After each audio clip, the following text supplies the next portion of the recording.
গো, বলি এই তো গেলে, আরে এত তাড়াতাড়ি চলে এলে যে বড় শরীর খারাপ? হ্যাঁ না গিন্নি, আমার চাকরি গেছে, মহারাজ জবাব দিয়েছেন। হ্যাঁ, সে কি গো, এবার কি হবে? গিন্নি আমাকে বোকা শোকা মনে করে বোকা বানায় সবাই।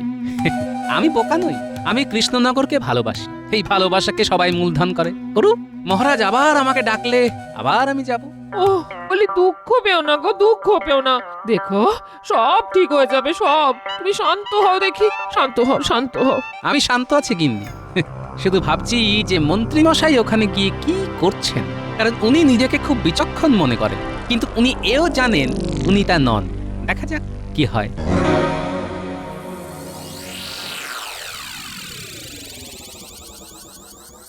কৃষ্ণনগর থেকে মন্ত্রী আপনার সাথে দেখা করতে চান জাহাপনা। পাঠিয়ে দাও। নবাব বাহাদুরের জয় হোক। কি, কেমন আছো? কৃষ্ণনগরের খবর কি? কি আর বলবো নবাব বাহাদুর, রাজ্যের লোক বড় কষ্টে আছে। মহারাজের রাজকার্যে মন নেই। সে কি, তাহলে কৃষ্ণচন্দ্র করে কি? মহারাজের কথা আর কি বলবো, ওই এক গোপাল জুটেছে, গোপালকে নিয়ে সারাদিন হই হই রই রই করছে। বটে। এই মুখ্যম সময় নবাব বাহাদুরের কাছে নিজের নামটাই বলে ফেলি। নবাব বাহাদুর, আমার একটা আর্জি আছে, মানে ওটা ওটা রাখতেই হবে নবাব বাহাদুর। আরজি বলে ভালো। মানে ভয়ে বলবো না নির্ভয়ে বলবো? কিছুটা ভয়, কিছুটা নির্ভয়ের সাথে বলো। মানে মানে ঠিক বুঝলাম না। উজির, শোনো মন্ত্রী, তুমি তোমার আর্জি নির্ভয়ই বলতে পারো, কিন্তু এর মধ্যে কিন্তু আছে। কিন্তু একটা থাকবেই। তোমার আর্জি যদি জাহাপনার পছন্দ না হয় তাহলে ভয়ের ব্যাপার আছে। থাক থাক, আমার আর্জি আর জানাবো না। না না না, তা তো হবে না। আমার দরবারে যখন তুমি একবার মুখ ফুটে বলেছো তোমার আর্জির কথা, তখন তোমাকে বলতেই হবে। না বললে কঠিন শাস্তি, কারাগারে আজীবন। হ্যাঁ, নিজেরও, আমি তো এখন শাঁখের করাত হয়ে গেলাম। হ্যাঁ, বললেও বিপদ আর না বললেও কারাগার। হ্যাঁ, যা থাকে কপালে বলেই দিই। নবাব বাহাদুর, আসলে কৃষ্ণনগরের বিপদ আমি আর সরিতে পারছি না, তাই নবাবের কাছে আর্জি, মহারাজ কৃষ্ণচন্দ্রকে সরিয়ে নবাব বাহাদুর যদি রাজা আমাকে করেন, তাহলে সমস্ত কৃষ্ণনগরের প্রজা আপনাকে দুহাত তুলে আশীর্বাদ করবে। বুঝলে উজির, কৃষ্ণচন্দ্রের মন্ত্রী রাজা হওয়ার স্বাদ হয়েছে। উজির, কি বলো, একে রাজা বানিয়ে দিই? জাহাপনা, জাহাপনা, জাহাপনা, আপনার ইচ্ছেই তো সব। আর কয়েক মুহূর্ত, আর কয়েক মুহূর্ত, তারপরেই আমি রাজা। আমি কি স্বপ্ন দেখছি? একটা একটা চিমটি কেটে দেখি তো। ওরে বাবা রে! কি হলো, চিৎকার করলে কেন? মন্ত্রী থেকে রাজা হবার আনন্দে, হ্যাঁ তাই না? তা রাজামশাই, এবার আমার প্রশ্নটার জবাব দিতে পারলেই ব্যাস তুমি রাজা। হ্যাঁ হ্যাঁ হ্যাঁ হ্যাঁ হ্যাঁ, সব প্রশ্নের জবাব দেব। হ্যাঁ, যার জন্য তোমাকে ডাকা, বলো অবিদ্যা কি? এই যে, এটা তো কঠিন প্রশ্ন, কি বলি? একটা কিছু তো বলতেই হবে, বলে দি কপাল ঠুকে। আগে বিদ্যা না থাকলেই তো অবিদ্যা। কেমন, ঠিক বলেছি? প্রমাণ দাও, আর প্রমাণ দিতে না পারলে আজীবন কারাগারে থাকবে। তোমাকে তোমাকে 1 ঘন্টা সময় দেওয়া হলো। ভাবো ভাবো মন্ত্রী, ভাবো, নইলে বিপদ।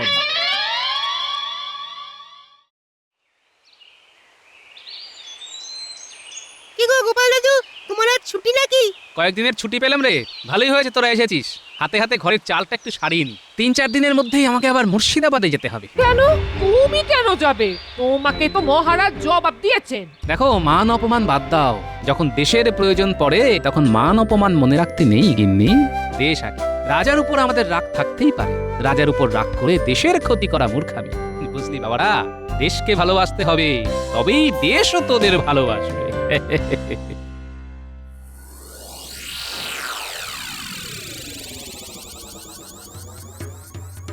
মহারাজ, বলো। কি শুনলাম আপনি গোপালকে বরখাস্ত করেছেন? না না না, এটা আপনি ঠিক করেননি মহারাজ।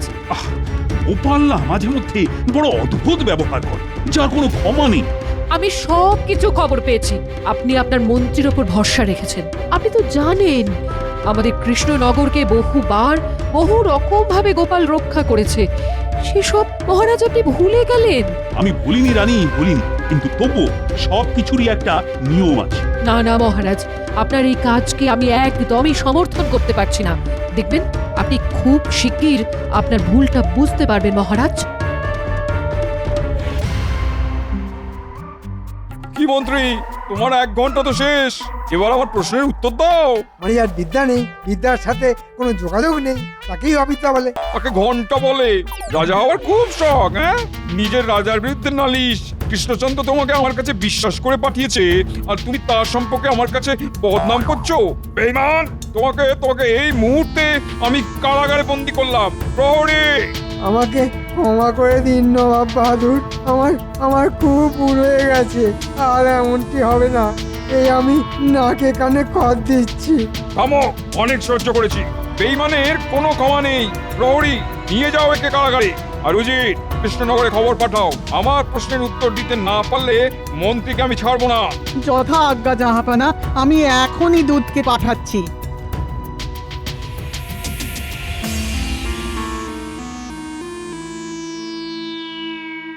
মহারাজের জয় হোক। বলো বলো, কি সংবাদ? মহারাজ, নবাব সাহেব আপনার মন্ত্রীর ওপরে খুব বিরক্ত। মন্ত্রীকে উনি কারাগারে বন্দি করেছেন। এখন আপনাকে নবাব বাহাদুর আদেশ দিয়েছেন যে আপনাকে অবিলম্বে মুর্শিদাবাদে যেতে হবে এবং মহারাজের প্রশ্নের উত্তর দিতে হবে। এই রে, আমায় পরীক্ষা দিতে যেতে হবে সেই মুর্শিদাবাদে? মরেছে। তা কি প্রশ্ন, সেটা কি নবাব বাহাদুর জানিয়েছেন? হ্যাঁ, অবিদ্যা কি উদাহরণ দিয়ে বোঝাতে হবে। ও পণ্ডিত, উত্তরটা জানা আছে? মানে অবিদ্যা কি? অবিদ্যা তো মূর্খতা, কিন্তু এর উদাহরণ চট করে কি দেবো সেটা তো বলতে পারছি না। সেরেছে, তাহলে উপায়? মহারাজ, কি বলিব আজ? ছোট মুখে বড় কথা। আমাদের গোপাল, আমাদের কপাল। চলুন মোছাই তার ব্যথা। দূত, তুমি আজ বিশ্রাম নাও, কাল আমি তোমাকে জানাবো আমরা কবে যাব। প্রহরী, নবাবের দূতকে বিশ্রামাগারে নিয়ে যাও। যথা আজ্ঞা মহারাজ। এবার কি করে গোপালকে আমি খবর দেব? অভয় দিন তো বলি, আমি গোপালের কাছে চলি। ঠিক আছে, তবে তুমি যাও, কিন্তু গোপাল যদি রাজি না হয়? মহারাজ, আমি এবার কাব্য ছেড়ে বলি, গোপালকে আমরা কেউই সেভাবে চিনতে পারিনি মহারাজ। ও আপনাকে আর আমাদের কৃষ্ণনগরকে দারুণ ভালোবাসে গোপাল আমাদের রাজ্য, তাই গোপাল ছাড়া হবে না কোনো কার্য। মহারাজ, একটা অনুরোধ করব। করো করো। গোপাল খুব অভিমানী, যদি আমাদের সাথে আপনি যান তাহলে ভালো হয়। হ্যাঁ, বিষয়টা যে আমি ভাবিনি তা নয়, আমিও ভেবেছিলাম। চলো আমরা তাহলে সবাই যাই। জয় মহারাজ কৃষ্ণচন্দ্রের জয়। দে রে ন্যাপলা, খড়টা একটু এগিয়ে দে। এই নাও গোপাল দাদু। গোপাল দাদু, রাজা মশাই আসছেন। কই?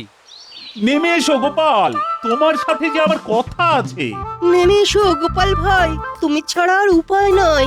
আমায় লজ্জা দেবেন না সভাকবি, আমি খুব সাধারণ একজন ভাঁড়। লোককে হাসানোই আমার কাজ। অভিমান ছাড়ো, নেমে এসো গোপাল, আমাকে বাঁচাও। এভাবে বলবেন না মহারাজ, আমি আসছি। আয় আয় আয়, এবার কি করব? কি করে আমার বউটাকে খবর পাঠাবো? নবাব বাহাদুর তোমাকে একদম পছন্দ করেন না, আর বেঈমানদেরও না।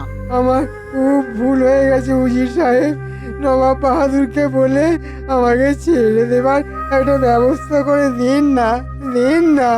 আমি তোমার হয়ে নবাব বাহাদুরকে বলে আর কারাগারে যেতে চাই না ভাই, তাই এখন আমি যাই। ও উজির সাহেব, শুনুন, দাঁড়ান না। গোপাল, অবিদ্যা কি সেটা উদাহরণ দিয়ে বোঝাতে হবে। আচ্ছা, বুঝলাম। মহারাজ, দূতকে বলুন আমরা 7 দিন সময় নেব। 7 দিন পরে আমরা সবাই মুর্শিদাবাদে যাব এবং অবিদ্যা কি সেটা হাতে কলমে বলে দেব। দূত, আমরা নবাব বাহাদুরের থেকে 7 দিন সময় চেয়ে নিচ্ছি। 7 দিন পর আমরা সবাই যাব। ঠিক আছে মহারাজ।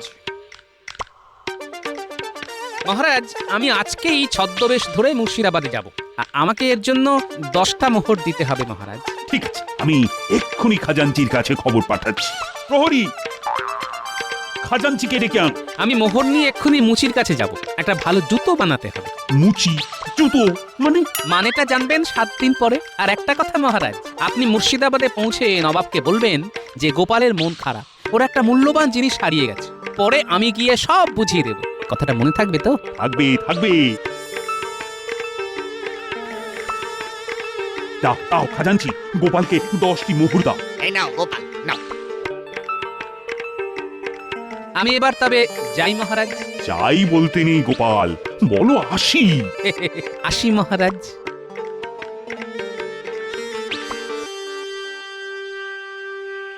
মুচি ভাই, এক জোড়া জুতো বানাও দেখি। বিঘত খানেক লম্বা, বিঘত খানেক চড়া, আর তার মধ্যে পাথর আটকানো। মহারাজের লাগবে কাল। এই নাও 2 মোহর অগ্রিম। কাল সকালে এই জুতোটা যেন পাই। হ্যাঁ হ্যাঁ, হয়ে যাবে গোপাল দাদা।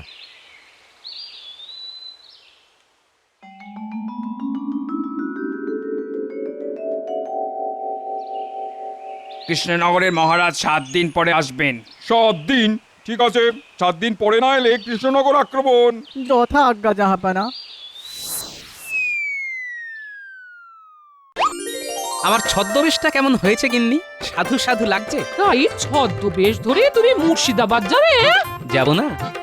বিদ্যা আর অবিদ্যার ফারাকটা তো বোঝাতে হবে। আমি আসছি গো গিন্নি, গারোয়ান বলা আছে কাল ভোর ভোর নবাবের দরবারে পৌঁছতে হবে। আসি গো। আচ্ছা আচ্ছা, ঠিক আছে ঠিক আছে, সাবধানে। দুগা দুগা দুগা দুগা দুগা দুগা, ভালো রেখো মা, দেখো মা।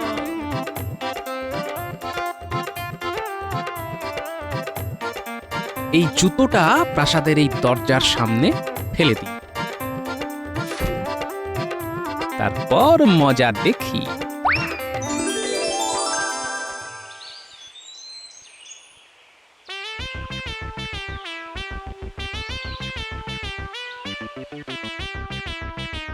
এটা কি?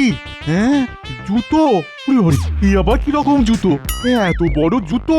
যাই যাই যাই, নবাবকে গিয়ে দেখাই, এক্ষুনি নবাবকে গিয়ে দেখাই। জাহাপানা জাহাপানা জাহাপানা, এক পাটি জুতো, জুতো। জুতো? এত বড় কোথা থেকে পেলে? প্রাসাদের দরজার সামনে। জাহাপানা, এ নিশ্চয়ই কোনো মহাপুরুষের জুতো। এত বড় জুতো কোনো সাধারণ মানুষের তো হয় না। ঠিক বলেছো, আমারও তাই মনে হচ্ছে। দাও দাও দাও, এ হলো আশীর্বাদের জুতো। একে সম্মান করতে হবে, একে রোজ মাথা ঠেকিয়ে কাজ শুরু করতে হবে। পুরালার আশীর্বাদ। উজির আজ থেকে প্রতিদিন এই জুতোকে চুম্বন করবে, মাথায় ঠেকাবে, তারপর কাজে নামবে। দাও, এবার আমাকে দাও, আমি চুম্বন করি। মাথায় ঠেকাই। আমার পাপ দূর করে দাও, আমাকে প্রচুর ধন দৌলত দাও, আমাকে শক্তিশালী করো। মহাপুরুষের জুতো, দেখলেই সৌভাগ্য। মাথায় ঠেকিয়ে পুণ্য লাভ করেছি। ছাই করেছো আমাদের হারুমুচির হাতে তৈরি জুতো। সব কটা মূর্খের ধারে। পুঁথি পড়ে কি সবকিছু জানা যায়? জানতে হলে অবিদ্যাকে ঘাড় থেকে নামাতে হয়, এটাই অবিদ্যা।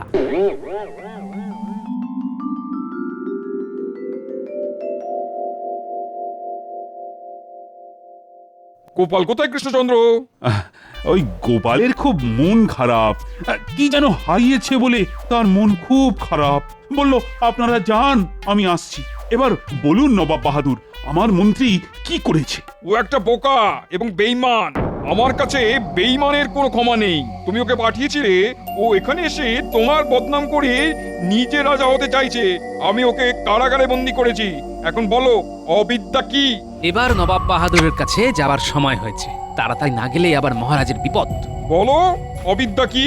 নবাব বাহাদুরের জয় হোক। এই তো গোপাল এসেছে। তোমার কি হারিয়েছে গোপাল, যার জন্য তুমি এত করুণ মুখে? আর কি বলবো নবাব বাহাদুর, আমার প্রপিতামহর এক জোড়া জুতো ছিল, তার এক পাটি চুরে গেছে। বলো কি, জুতো চোর? আমি এক জোড়া জুতো নিয়ে সব জায়গায় যাচ্ছি। এই দেখুন, এই রকম জুতো কি কোথাও দেখেছেন? মানে এটা তোমার প্রপিতামহের জুতো? উচিত তুমি বললে ওটা কোনো মহাপুরুষের জুতো। ছি ছি ছি ছি ছি ছি। আমি এই জুতোটাকে মাথায় ঠেকিয়েছি, চুম্বন করেছি। ইস, তওবা তওবা। নবাব বাহাদুর, এটাই হলো অবিদ্যা। কোনো কিছু বিচার না করে গড্ডালিকায় গা ভাসানোকেই বলে অবিদ্যা। তুমি সবার সেরা গোপাল, কৃষ্ণনগরের অহংকার। বলো বলো বলো, তুমি আমার কাছে কি উপহার চাও? আপনার করুণা থেকে আমাদের নদিয়া জেলা যেন বঞ্চিত না হয়, আর মন্ত্রী মশাইকে না গোপাল না, যে পেছন থেকে ছুরি মারে তাকে ক্ষমা করব না। ওকে ওকে শাস্তি পেতেই হবে। মেয়াদ শেষ হলে ফিরে আসুক, কাজে নেব, কিন্তু অপরাধীকে তার অপরাধের শাস্তি পেতেই হবে। নাও নাও সবাই মিলে বলো চল। জাহাপানা, কয়েকদিন ধরেই দেখছি আপনি কেমন চিন্তিত হয়ে আছেন। জানতে পারি কি এমন ঘটলো? হ্যাঁ উজির, একটা কথা কেবলই পাক দিয়ে চলেছে মগজের নানা কোণে। একটা অতি ছোট শব্দ, অবিদ্যা। অবিদ্যা কি? ও, এটা আবার কোনো শক্ত কথা হলো নাকি? এ তো আমি যাকে বলে অনায়াসে বলে দেব। বলো শুনি। বিদ্যা নেই যার, ব্যাস ব্যাস অতি সহজ। তার মানে তোমার মতে আমার মাথায় বুদ্ধি নেই? জাহাপানা, এ আমি কখন বললাম? তুমি সরাসরি বলনি, আভাসে বলেছো। তুমি কি মনে করো তুমি যেটা ভেবেছিলে সেটা আমি ভাবিনি? হুজুর, হুজুর গোস্তাকি মাফ, ভুল হয়ে গেছে হুজুর। বলো বিদ্যা কি? হ্যাঁ আগে হুজুর, লেখাপড়া করে জ্ঞান অর্জন করাই হলো বিদ্যা। তুমি চাই জানো। শোনো উজির, আমার এই দ্বিধাকে দূর করতে হবে। কিভাবে করবে ভাবো। ঠিক আছে, ঠিক আছে, আমি যত তাড়াতাড়ি সম্ভব আপনার এই দ্বিধা দূর করবার চেষ্টা করব। রাজ্যে রাজ্যে খবর পাঠাও, প্রতিটা রাজ্যের পণ্ডিতদের আমার কাছে আনো। আমায় জবাব দিয়ে খুশি করতে পারলে আমি 1000 স্বর্ণ মুদ্রা ইনাম দেবো। ঠিক আছে, ঠিক আছে জাহাপানা, ঠিক আছে, আমি এক্ষুনি সব রাজ্যে দূত পাঠাচ্ছি।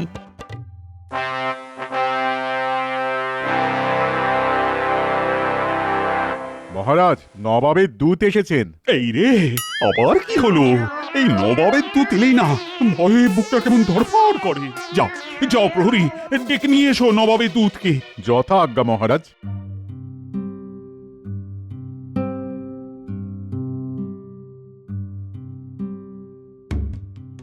মহারাজের জয় হোক। বলো বলো দুধ, কি সংবাদ? নবাব বাহাদুর খবর পাঠিয়েছেন যে একটা বিশেষ কারণে আপনার রাজ্যের সবচেয়ে বিচক্ষণ ব্যক্তিকে নবাব বাহাদুরের প্রয়োজন। নবাব বাহাদুর সব রাজ্যের রাজাদের এই খবর পাঠিয়েছেন। আচ্ছা, তার মানে সব রাজ্য থেকে বিচক্ষণ মানুষ নবাবের দরবারে যাচ্ছেন। করি বলতো গোপাল, মানে কাকে পাঠাই? এই রে মহারাজ, গোপালকে আমার থেকে বিচক্ষণ ভাবছেন নাকি? হ্যাঁ মহারাজ, আমি আপনার মন্ত্রী, কিন্তু এই সারা কৃষ্ণনগরের যদি কেউ বিচক্ষণ ব্যক্তি থাকেন সেটা হলেন আপনি। কি বলছো মন্ত্রী? আমি যদি এখন নবাবের দরবারে যাই তাহলে রাজকার্য সামলাবে কি? মহারাজ, আপনি কেন যাবেন? আপনার প্রতিনিধি হিসেবে আমি যাব। ঠিক আছে ঠিক আছে, তাই হবে। দূত, তুমি নবাব বাহাদুরকে জানিয়ে দাও কৃষ্ণনগর থেকে আমার মন্ত্রী কাল যাবে নবাব বাহাদুরের সাথে আলোচনায় বসবে বলে। ঠিক আছে মহারাজ। ব্যাস, মহারাজ নিজের পায়ে কুড়ুলটি মারলেন। কি আনন্দ! আহ কি আনন্দ! শোন, খুব শিগগির আমি কৃষ্ণনগরের রাজা হচ্ছি, শুধু স্বাক্ষরটাই বাকি। আমি কাল মুর্শিদাবাদ গিয়ে নবাব বাহাদুরের স্বাক্ষর করিয়ে নিয়ে আসছি। আমি রাজা আর তোরা দুজন হবি আমার মন্ত্রী। আমরা মন্ত্রী, আপনি রাজা। এই তাহলে রাজা মশাই কি হবেন? খাজানজি টাকা পয়সার হিসেব রাখবে আর গোপালটাকে একবারে দূর করে দেবে। তাই রে, জিনিসপত্র বেঁধে ছেলে নি। হ্যাঁ, ওই ঠাকুর ঠাকুর করে নবাব বাহাদুর সই করে দিলে নিশ্চিন্ত।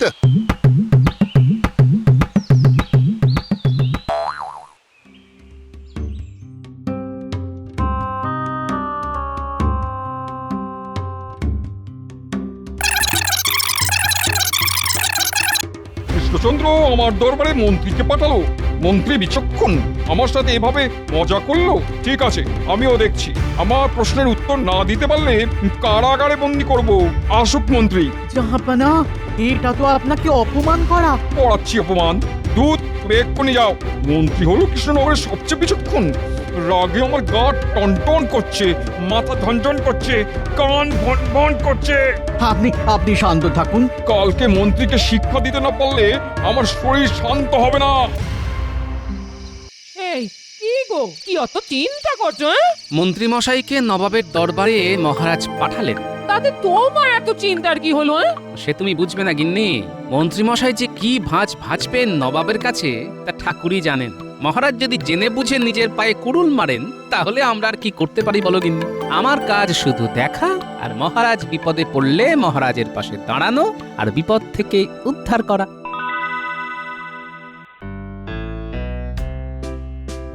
না না গোপাল, এ কিন্তু তোমার ভারী অন্যায়। সবাই কি একভাবে একরকম থাকতে পারে?